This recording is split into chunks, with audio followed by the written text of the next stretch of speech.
আসসালামু আলাইকুম ব্যারিস্টার হাসান। ওয়ালাইকুম আসসালাম। কনজারভেটিভ পার্টির নতুন লিডার কেমি তিনি ইমিগ্রেশন রুলসের চেঞ্জের ব্যাপারে বেশ কিছু প্রস্তাবনা দিয়েছেন। এই সব প্রস্তাবনাগুলো কি কি?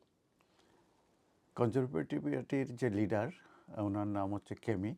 উনি 2 নভেম্বর 2024 ইলেক্টেড হয়েছে এবং ইলেক্টেড হওয়ার পরে থেকেই উনি ইমিগ্রেশন চেঞ্জের ব্যাপারে বেশ তৎপর আছেন এবং বিভিন্ন রকম প্রস্তাবনা আসছেন এবং সর্বশেষ যে প্রস্তাবনা ওনার কাছ থেকে এসেছেন সেটা হচ্ছে যে 6 ফেব্রুয়ারি 2025-এ উনি যে প্রস্তাবনাগুলো দিচ্ছেন সেগুলো আমি এক এক করে বলছি।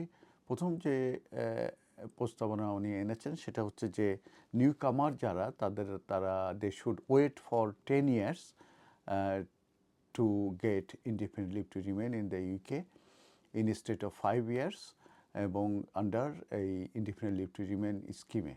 তার মানে এই মুহূর্তে আমরা জানি যে যারা ওয়ার্ক ভিসায় কিংবা স্পাউস ভিসায় কিংবা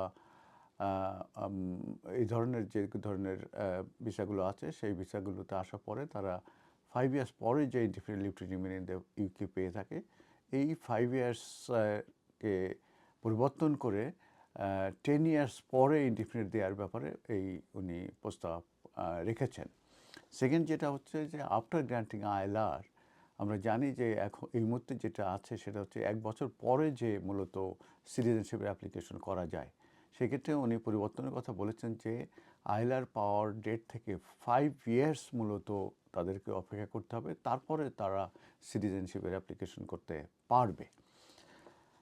তো আর এই দুটা পরিবর্তনের ব্যাপারে আমি একটু কনক্লুশনে দিই। সেটা হচ্ছে যে 5 years পরে আইএলআর এবং 12 month মূলত এই ইমিগ্রেশন স্ট্যাটাস ফ্রিতে থাকতে হয়। দ্যাট মিন 1 বছর আইএলআর উপরে থাকতে হয়। দ্যাট মিনস 6 বছর পরে যে মূলত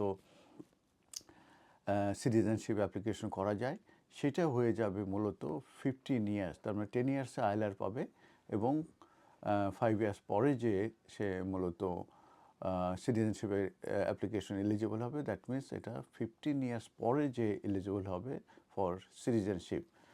আর তার যে প্রস্তাবটা উনি করেছেন সেটা হচ্ছে যে কোনো ওয়ার্ক ভিসায় যারা আছে তারা যদি হাউজিং বেনিফিট কিংবা হাউজিং কোনো যদি এইড তারা নিয়ে থাকেন সেক্ষেত্রে তাদেরকে ইনডিফিনিট পিরিয়ডের জন্য দেশে থাকা অ্যালাউ করা হবে না।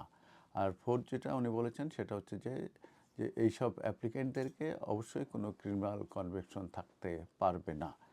তো এই যে যে চেঞ্জগুলোর কথা উনি বলেছেন এটার ব্যাপারে উনি বলছেন যে এটা essential for the future of the country, সেটার ইম্পর্টেন্স উনি দিয়েছেন এবং মূলত পুশ করবে লেবার গভর্নমেন্টকে for this changes in the parliament.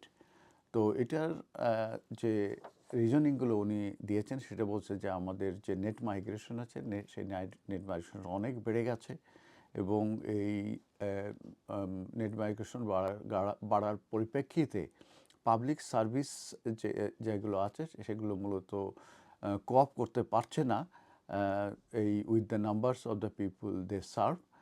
R housing supply এটা মূলত স্ট্রেচ করছে আর এটা ব্রেকিং পয়েন্টে চলে গেছে। আর নতুন যারা আসছে তারা মূলত নেসেসারিলি ইন্টিগ্রেটিং হচ্ছে না মিনিংফুলি ইন দিস কান্ট্রি। ধন্যবাদ।